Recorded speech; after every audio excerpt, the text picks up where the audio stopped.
សួស្តីបងប្អូនអរគ្នាថ្ងៃនេះយើងមកមើលការថារកសារជាថ្មីការថ្ងៃនេះយើងមកសួរថាតើអារម្មណ៍គេនឹងចំពោះយើងនឹងយ៉ាងម៉េចដែរពេលហ្នឹងអញ្ចឹងយើងមើលឃើញថាអារម្មណ៍របស់គេចំពោះយើងឥឡូវហ្នឹងគឺល្អហ្នឹងហើយគេមើលទៅយើងមើលទៅថាគេហ្នឹងគឺជាមនុស្សម្នាក់ដែរអត់ងាយបង្ហាញនៅអារម្មណ៍ចេញមកឲ្យយើងឃើញទេគេអាចមានអារម្មណ៍ចំពោះយើងប៉ុន្តែគេចូលចិត្តសង្កេតមើលយើងឬក៏ស្គាល់យើងបន្តិចម្ដងអញ្ចឹងណាគឺគេអត់បង្ហាញអារម្មណ៍ច្បាស់ឲ្យយើងដឹងថាគេមានអារម្មណ៍បែបម៉េចចំពោះយើងឯងគេគឺជាមនុស្សម្នាក់ចូលចិត្តសង្កេតមើលពីយើងដោយមានភាពស្ងប់ស្ងាត់មែនទែនទាំងដែលយើងពេលខ្លះយើងមើលមិនទាំងដឹងថាគេនឹងមានអារម្មណ៍ល្អមកចំពោះយើងណាពីព្រោះអារម្មណ៍គេហើយនឹងការបង្ហាញចេញមកវាខុសគ្នាដាច់ស្រឡះហ្មងដែលធ្វើឲ្យយើងពិបាកនឹងវិនិច្ឆ័យថាអូគេមានអារម្មណ៍ល្អចំពោះយើងបើសិនជាមើលតាមទង្វើវិញណាគឺដូចគឺ0តែម្ដងមើលតាមទង្វើតែបើសិនជាអារម្មណ៍វិញគឺខុសគ្នាឆ្ងាយមែនតើអញ្ចឹងទៅវាធ្វើឲ្យយើងនឹងពិបាកនឹងគិតថាគេនឹងមានអារម្មណ៍បែបម៉េចអញ្ចឹងដែរអញ្ចឹងណាអញ្ចឹងយើងមើលឃើញថាគេមានអារម្មណ៍ល្អប៉ុន្តែវាគ្រាន់ថាអារម្មណ៍របស់គេហ្នឹងគឺស្ងប់ស្ងាត់អត់បង្ហាញចេញមកឲ្យយើងឃើញទេអញ្ចឹងហើយគេក៏គិតពីយើងហ្នឹងជាមនុស្សម្នាក់ដែលគេស្រឡាញ់ណាដែលគេគិតដល់អនាគតតែម្ដងគេអត់យកលេងសើចទេគឺគេមានអារម្មណ៍ថាស្មោះត្រង់ជាមួយអ្នកទាំងអស់គ្នាគឺគេអត់លេងសើចទេហើយគេក៏គិតថាអ្នកទាំងអស់គ្នាជាមនុស្សម្នាក់ដែលនឹងដើរទៅផ្លូវជាមួយនឹងគេដែលគេអាចយកទៅថ្ងៃអនាគតបានអញ្ចឹងណា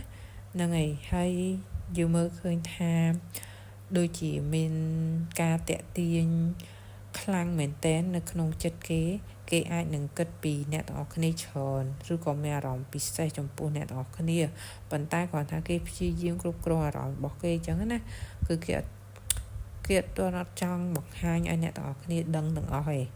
គាត់ថាថ្ងៃខ្លះបញ្ចេញតិចអញ្ចឹងតែអត់ឲ្យបញ្ចេញអស់ទេបកកែលក្ខអារម្មណ៍ខ្លាំងណាម្នាក់ហ្នឹងហើយគេក៏មើលទៅដូចជាមនុស្សដែលមានតម្លៃហ្នឹងហើយទំនាក់ទំនងដែលមានស្ថិរភាពល្អហើយគេគិតថាគេគិតពីអ្នកទាំងអស់គ្នាទៅថ្ងៃអនាគតហ្មងឃើញអត់មានគ្រួសារមានគ្រួសារមានកូនមានអីចឹងណានៅមួយគ្នាចឹងណាហើយគេក៏ចង់ដូចថាឥឡូវគេចង់ឲ្យខ្លួនឯងហ្នឹងមានលួយច្រើនសិនដើម្បីអាចបង្កើតនៅគ្រួសារមួយដ៏កក់ក្ដៅគ្រួសារមួយដែលពេញលេញសម្រាប់អ្នកទាំងអស់គ្នាផងដែរមិនថាគ្រាន់តែស្រឡាញ់ឯគឺគេគិតវិញឆ្ងាយអញ្ចឹងណាហ្នឹងហើយគេក៏ចង់ឲ្យទំនាក់ទំនងហ្នឹងគឺច្បាស់លាស់គ្រាន់ថាឥឡូវគឺគេកំពុងតែត្រៀមខ្លួនត្រៀមចិត្តពីព្រោះស្រឡាញ់មិនមែនថាគ្រាន់តែស្រឡាញ់ទេគេត្រូវមានលុយមានអីដែរតែអញ្ចឹងគេក៏កំពុងតែស្វែងខ្លួនឯងដែរក្នុងការឲ្យអ្នកទាំងអស់គ្នាបានមានសុភមង្គលអីចឹងណាហ្នឹងហើយអញ្ចឹងគេមិនមែនចេះតែចង់បានអ្នកទាំងអស់គ្នាគ្រាន់តែយកមកលេងសើចអត់ទេគឺអានេះគឺច្បាស់លាស់ត្រឹមត្រូវរបស់គេណាអញ្ចឹងយើងក៏ឃើញថាអារម្មណ៍របស់គេចំពោះអ្នកទាំងអស់គ្នាគឺល្អពេញលេញហើយគាត់ថាត្រូវការពេលវេលាតែប៉ុណ្្នឹងឯងព្រោះគេជាមនុស្សម្នាក់ដែលរៀងប្រុងប្រយ័ត្នច្រើន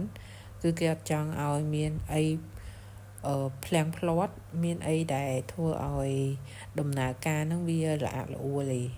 ដូចថាបើសិនជាស្នេហាមួយ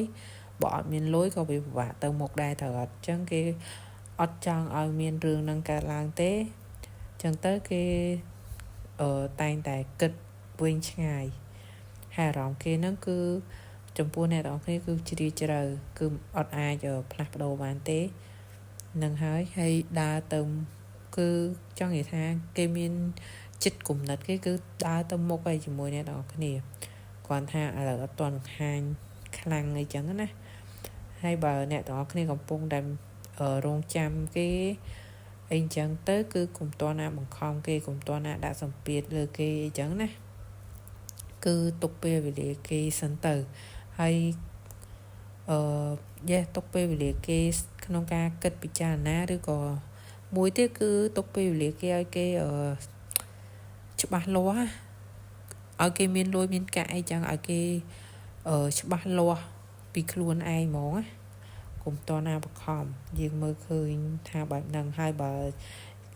គេគឺគេសម្រេចចិត្តច្បាស់ហើយអ្វីគឺវាច្បាស់លាស់ហើយគ្រាន់ថានឹងហើយ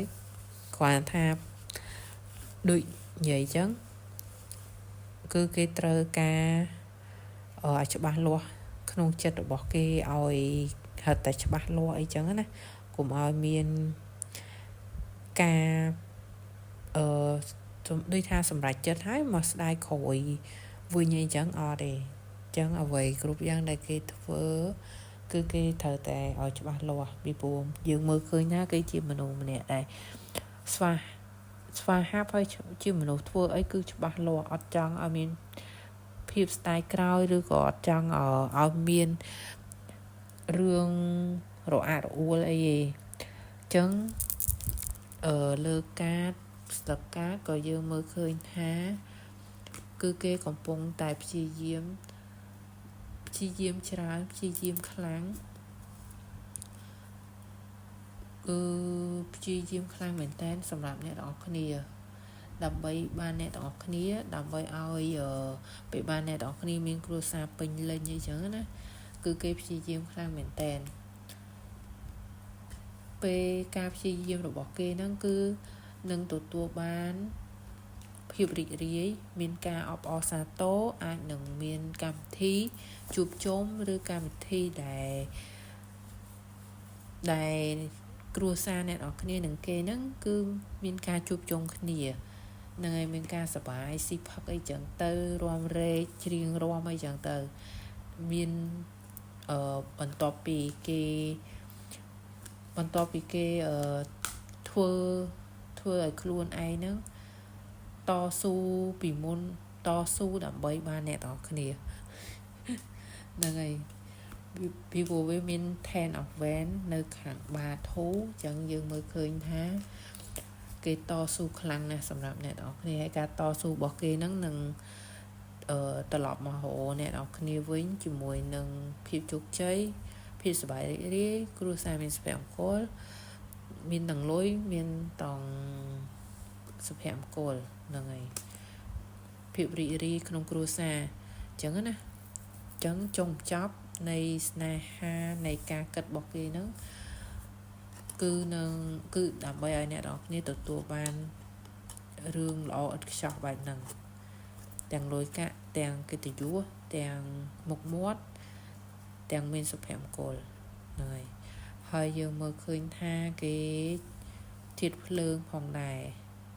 តែអានេះអត់សំខាន់ទេវាមានធាតុភ្លើងនិងមានធាតុទឹកអញ្ចឹងបើសិនជាអ្នកទាំងគ្នាបានឃើញវីដេអូនេះ